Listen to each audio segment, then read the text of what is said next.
श्री गणेशा नमः। अथ बृहस्पतिवार व्रत कथा। एक समय की बात है कि भारतवर्ष में एक राजा राज्य करता था। वह बड़ा ही प्रतापी और दानी था। वह नित्य प्रति मंदिर में दर्शन करने जाता था। वह ब्राह्मण और गुरु की सेवा किया करता था। उसके दरवाजे से कोई भी निराश होकर नहीं लौटता था तथा वह प्रत्येक गुरुवार को व्रत रखता एवं पूजन करता था। हर एक दिन गरीबों की सहायता करता था। परंतु यह सब बातें उसकी रानी को अच्छी नहीं लगती थी। वह न व्रत करती, न किसी को एक पैसा तक दान में देती थी तथा राजा से भी ऐसा करने को मना किया करती थी। एक समय की बात है कि राजा तो शिकार खेलने वन को गए हुए थे। घर पर रानी और दासी थी। उस समय गुरु बृहस्पति देव एक साधु का रूप धारण कर राजा के दरवाजे पर भिक्षा मांगने गए। रानी से भिक्षा मांगी तो वह कहने लगी कि हे साधु महाराज, मैं इस दान और पुण्य से तंग आ गई हूँ। मेरे से तो घर का ही कार्य समाप्त नहीं होता। इस कार्य के लिए तो मेरे पतिदेव ही बहुत है। अब आप इस प्रकार की कृपा करें कि वह सब धन नष्ट हो जावे तथा मैं आराम से रह सकूं। साधु बोले, हे देवी, तुम तो बड़ी विचित्र हो। संतान और धन से कोई दुखी नहीं होता, इसको सभी चाहते हैं। पापी भी पुत्र और धन की इच्छा करता है।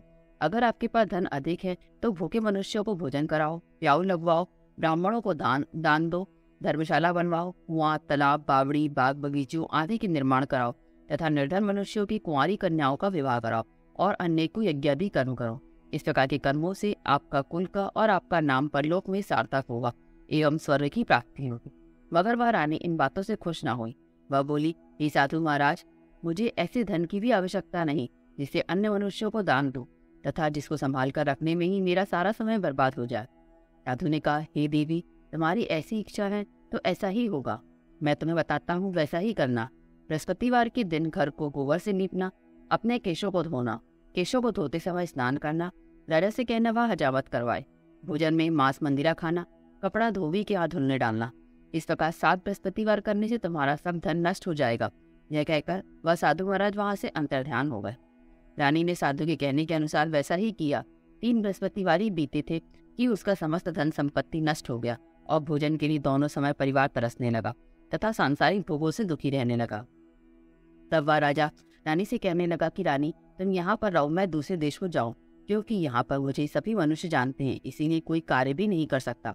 देश चोरी परदेश भी बराबर है। ऐसा कहकर राजा परदेश चला गया। वहां जंगल में जाता और लकड़ी काट कर लाता और शहर में बेचता। इस तरह जीवन व्यतीत करने लगा।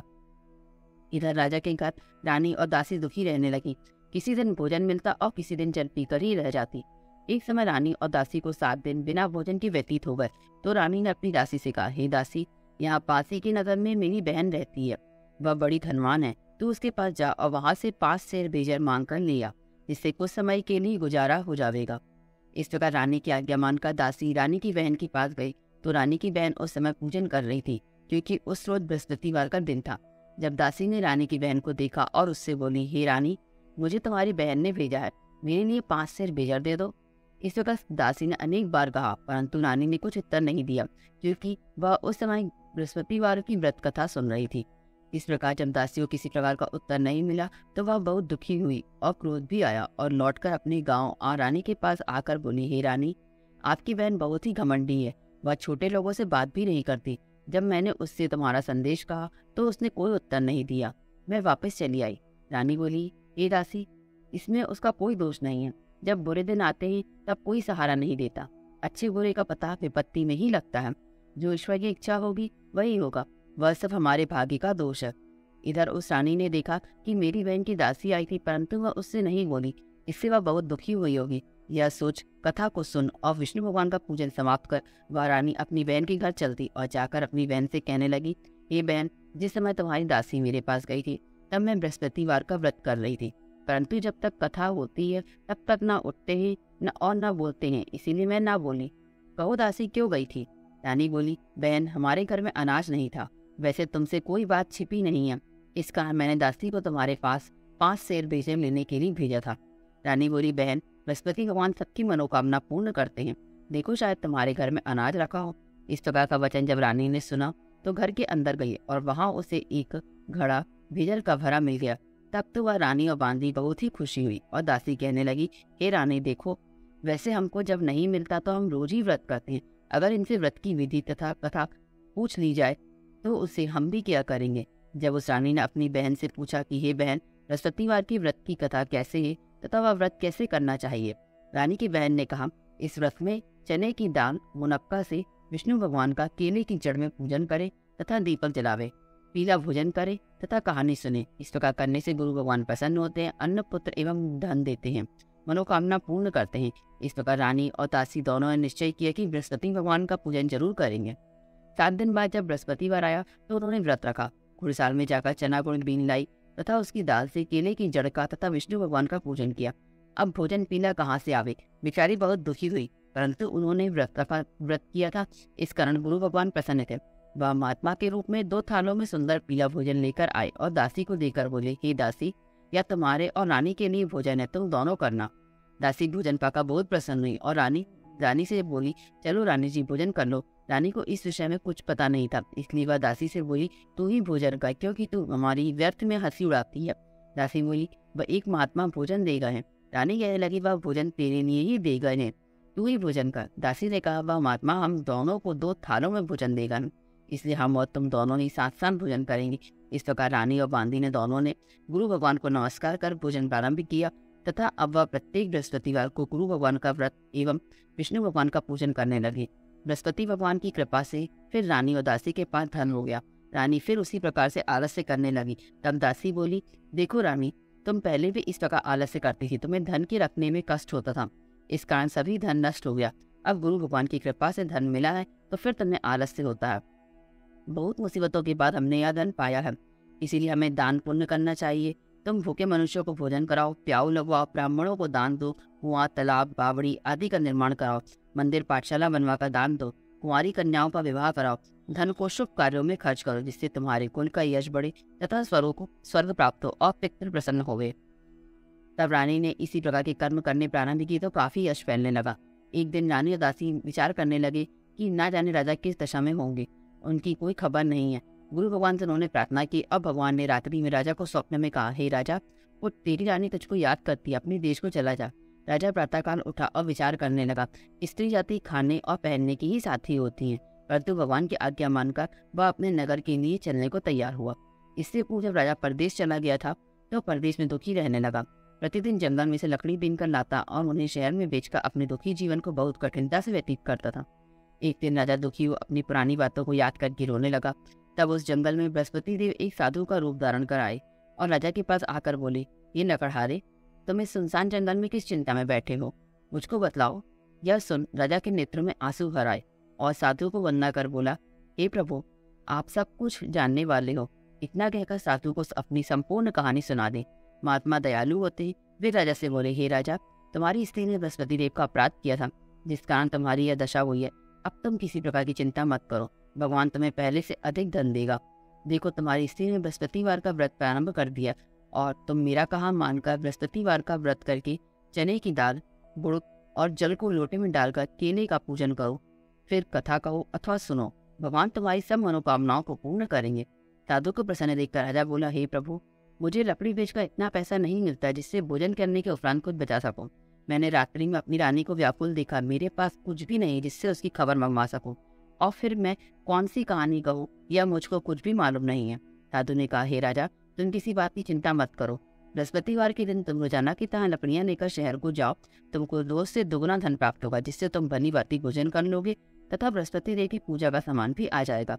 बृहस्पतिवार की कहानी अद्र प्रकार से है। बृहस्पति देव की कहानी। प्राचीन काल में एक ब्राह्मण था, वह बहुत ही निर्धन था, उसकी कोई भी संतान नहीं थी। उसकी स्त्री बहुत मलिनता के साथ रहती थी। वह न स्नान करती, न किसी देवता का पूजन करती, प्रातःकाल उठते ही सर्वप्रथम भोजन करती, बाद में कोई अन्य कार्य करती थी। इससे ब्राह्मण देवता बहुत दुखी थे। बेचारे बहुत कुछ कहते थे, परंतु उसका कोई परिणाम न निकला। भगवान की कृपा से ब्राह्मण की स्त्री के कन्या रूपी रत्न पैदा हुआ और वह कन्या अपने पिता के घर में बड़ी होने लगी। वह बालिका प्रातः स्नान करके विष्णु भगवान का जाप करने लगी, बृहस्पतिवार का व्रत करने लगी। अपनी पूजा पाठ को समाप्त करके स्कूल जाती तो अपनी मुट्ठी में जौ भर के ले जाती और पाठशाला जाने के मार्ग में डालती जाती। वही जौ सड़ने की हो जाती तो लौटते समय उनको बीन कर घर ले आती थी। एक दिन वह बालिका सूप में उन सोने के जौ को फटक कर साफ कर रही थी। उसकी माँ ने देख लिया और कहा, हे बेटी, सोने के जौ को फटकने के लिए सोने का सूप होना चाहिए। दूसरे दिन गुरुवार था। इस कन्या ने व्रत रखा और बृहस्पति देव से प्रार्थना करके कहा, हे प्रभु, मैंने आपकी पूजा सच्चे मन से की हो तो मेरे लिए सोने का सूप दे दो। बृहस्पति देव ने उसकी प्रार्थना स्वीकार कर ली। रोजाना की तरह वह कन्या जौ फैलाती हुई जाने लगी। जब लौट कर जौ बिन रही थी तो बृहस्पति देव की कृपा से सोने का सूप मिला। उसे वह घर ले आई और उसने जौ साफ करने लगी, परंतु उसकी माँ का वही ढंग रहा। एक दिन की बात है कि वह कन्या सोने के सूप में जौ साफ कर रही थी। उस समय उस शहर का राजपुत्र वहां होकर निकला।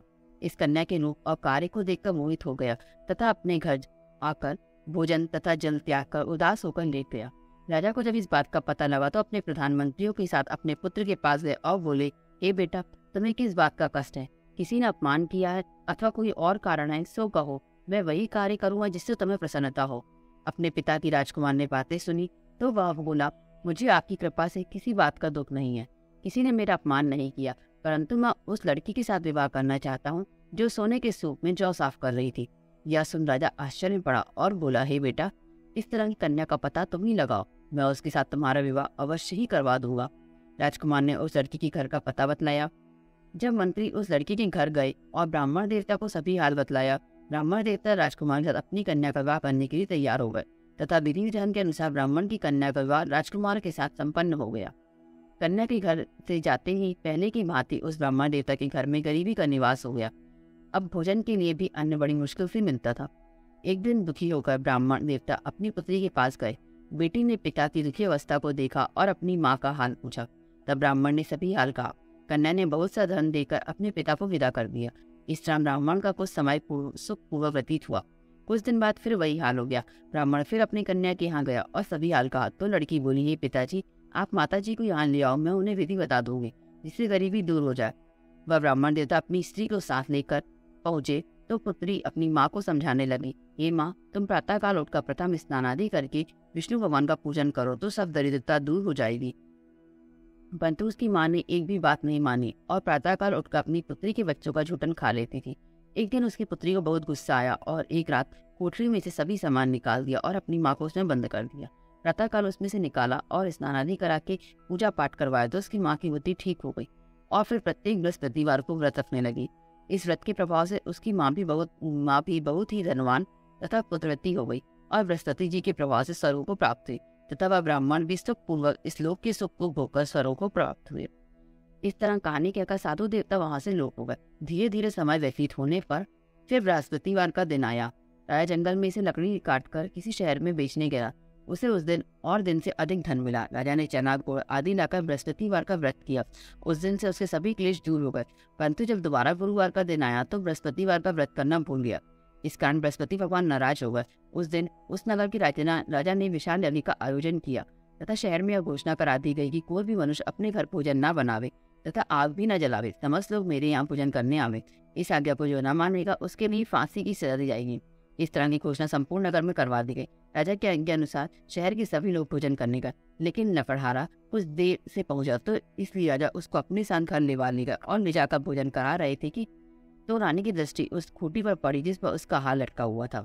वह वहां पर दिखाई नहीं दिया। रानी ने निश्चय किया कि मेरा हार इस मनुष्य ने चुरा लिया है। उसी समय पुलिस बुलवाकर उसको जेल खाने में डलवा दिया गया। जब राजा जेल खाने में गया तो बहुत दुखी होकर विचार करने लगा कि ना जाने कौन से पूर्व जन्म से कर्म से मेरे लिए दुख प्राप्त हुआ और उसी साधु को याद करके करने लगा जो जंगल में मिला था। उसी समय तत्काल बृहस्पति देव साधु के रूप में प्रकट हो गए और उसकी दशा को देखकर कहने लगे, अरे मूर्ख, तूने बृहस्पति देवता की कथा नहीं की, इसी कारण तुम्हें दुख प्राप्त हुआ।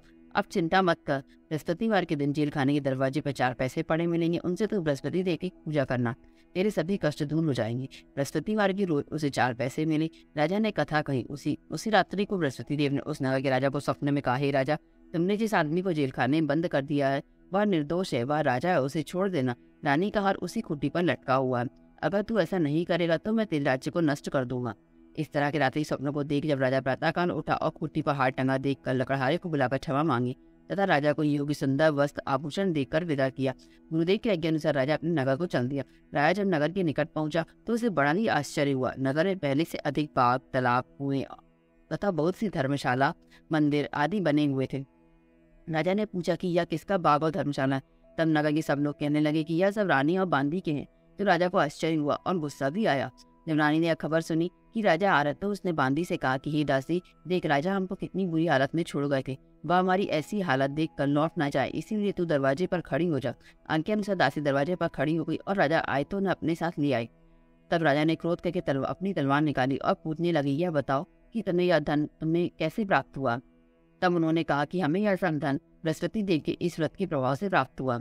राजा ने निश्चय किया कि 7 रोज बाद तो सभी बृहस्पति देव का पूजन करते हैं, परंतु मैं रोजाना दिन में 3 बार कहानी कहा करूंगा और रोज व्रत किया करूंगा। अब हर समय राजा के दुपट्टे में चने की दाल बंधी रहती तथा दिन में 3 बार कहानी कहता। एक रोज राजा ने विचार किया कि चलो अपनी बहन के यहाँ हुआ आवे। इस तरह निश्चय कर राजा घोड़े पर सवार अपनी बहन के घर जाने लगा। मार्ग में उसने देखा कि कुछ आदमी एक मुर्दे को लेकर जा रहे हैं। उन्हें रोक राजा कहने लगा, अरे भाइयों, मुझसे बृहस्पति देव की कहानी सुन लो। वे बोले, लो हमारा तो आदमी मर गया और इसको अपनी कथा की पड़ी है। परंतु कुछ आदमी बोले, अच्छा कहो, हम तुम्हारी कथा भी सुनेंगे। राजा ने दाल निकाली और कथा कहने लगा। जब कथा आधी हुई तो मुर्दा हिलने लगा और जब कथा समाप्त हो गई तो वह राम राम कहकर मनुष्य खड़ा हो गया। आगे मार्ग में उसे एक किसान खेत में हल चलाता मिला। राजा ने उसे देखा और उससे बोला, अरे भैया, तुम मुझसे बृहस्पतिवार की कथा सुन लो। किसान बोला, जब तक मैं तेरी कथा सुनूंगा तब तक 4 हरैया जोत लूंगा, जा अपनी कथा किसी और को सुनाना। इस तरह राजा आगे चलने लगा। राजा के हटते ही बैल पछाड़ खड़ा दे गया और उसके पेट में बहुत जोर से दर्द होने लगा। उस समय उसकी माँ रोटी लेकर आई। उसने जब यह देखा तो अपने पुत्र से सब हाल पूछा। बेटे ने सभी हाल कहा तो कह दिया तो बुढ़िया दौड़ी दौड़ी उस गुड़साल के पास गई और उससे बोली, मैं तेरी कथा सुनूंगी, तू अपनी कथा मेरे खेत पर ही चलकर कहना। राजा ने बुढ़िया के खेत पर जाकर कथा कही, जिसके सुनते ही वह बैल खड़े हो गए तथा किसान के पेट का दर्द बंद हो गया। राजा अपनी बहन के घर पहुंच गया। बहन ने भाई की खूब मेहमानी की। दूसरी रोज प्रातःकाल राजा जागा तो वह देखने लगा कि सब लोग भोजन कर रहे हैं। राजा ने अपनी बहन से कहा कि ऐसा कोई मनुष्य है जिसने भोजन नहीं किया हो, मुझसे बृहस्पतिवार की कथा सुन ले। बहन बोली, हे भैया, यह देश ऐसा ही है, पहले यहाँ लोग भोजन करते हैं, बाद में अन्य काम करते हैं। अगर कोई पड़ोस में हो तो देखा। वह ऐसा कहकर देखने चली गई, परंतु उसे कोई भी ऐसा व्यक्ति नहीं मिला जिसने भोजन ना किया हो। अतः वह एक कुम्हार की घर गई जिसका लड़का बीमार था। उसे मालूम हुआ कि उनके यहाँ 3 रोज से किसी ने भोजन नहीं किया। रानी ने अपने भाई की कथा सुनने के लिए कुम्हार से कहा, तैयार हो गया। राजा ने जाकर बृहस्पतिवार की कथा कही, जिसको सुनकर उसका लड़का ठीक हो गया। अब तो राजा की प्रशंसा होने लगी। एक दिन राजा ने अपनी बहन से कहा कि ये बहन, हम अपने घर को जाएंगे, तुम भी तैयार हो जाओ। राजा की बहन ने अपनी सास से पूछा तो सास बोली, हाँ चली जा, परंतु अपने लड़कों को मत ले जाना, क्योंकि तेरे भाई की कोई संतान नहीं होती। बहन ने अपने भैया से कहा, ये भैया, मैं तो चलूंगी, मगर कोई बालक नहीं जाएगा। राजा बोला, जब कोई बालक नहीं चलेगा तब तुम ही क्या करोगे। बहुत दुखी मन से राजा अपने नगर को लौट आया। राजा ने अपनी रानी से कहा, हम निर्वंशी राजा है, हमारा मुंह देखने का धर्म नहीं है और कुछ भोजन आदि नहीं किया। रानी बोली, हे राजन, बृहस्पति देव ने हमें सब कुछ दिया है तो संतान भी अवश्य देंगे। उसी रात को बृहस्पति देव ने राजा को सपने में कहा, हे राजा, उठ, सभी सोच को त्याग दे, तेरी रानी गर्भ से है। राजा को यह बात सुनकर बहुत खुशी हुई। 9वें महीने में उसके गर्भ से एक सुंदर पुत्र पैदा हुआ। तब राजा बोला, हे रानी, स्त्री बिना भोजन के रह सकती है, बिना कहे नहीं रह सकती। जब मेरी बहन आवे तो तुम उससे कुछ न कहना। रानी ने सुनकर हाँ कर दी। जब राजा की बहन ने अशुभ समाचार सुना तो वह बहुत खुशी और बधाई लेकर अपने भाई के यहाँ आई। तभी रानी ने कहा, घोड़ा चढ़कर तो नहीं आई, गधा चढ़कर आई। राजा की बहन बोली, भाभी, मैं इस प्रकार ना कहती तो तुम्हें औलाद कैसे मिलती। बृहस्पति देव ऐसे ही हैं, जैसी जिसके मन में कामनाएं होती सभी को पूर्ण करते हैं। जो सद्भावना पूर्वक बृहस्पतिवार का व्रत करता है एवं कथा पढ़ता है अथवा सुनता है और दूसरों को सुनाता है, बृहस्पति देव उसकी सभी मनोकामना पूर्ण करते हैं। भगवान बृहस्पति देव उनकी सदैव रक्षा करते हैं। संसार में सच्ची भावना और श्रद्धा से भगवान जी का पूजन व व्रत करते हैं, उनकी सभी मनोकामनाएं पूर्ण होती। जैसे सच्ची भावना से रानी और राजा ने उनकी कथा का गुणगान किया तो उनकी सभी इच्छाएं बृहस्पति देव जी ने पूर्ण की थी। इसलिए सबको कथा सुनने के बाद प्रसाद लेकर जाना चाहिए। हृदय में उनका मनन करते हुए जयकारा बोलना चाहिए। बोलो बृहस्पति देव की जय, विष्णु भगवान की जय। इति बृहस्पतिवार की कथा समाप्त।